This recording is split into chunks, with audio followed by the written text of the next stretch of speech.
for today's video, nag-walking po ako. Sana all nag-walking.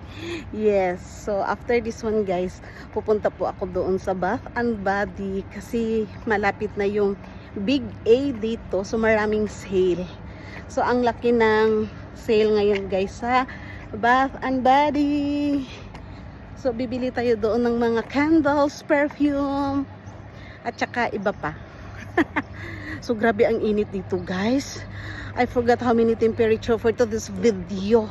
But you know, it's already 5 o'clock here.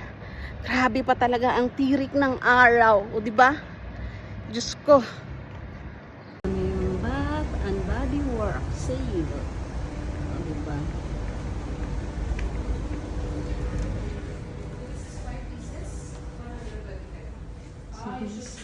Yeah, if I book more 5 pieces, it becomes 95, 85. Yes, alright. Ito na yung nabili ko. It's all perfume. Yung candles kasi nila, limited ang naka-sale. Actually, lahat ngayon ano sila, limited sale. Kasi na daw, mahal na daw ngayon lahat ng bilihin.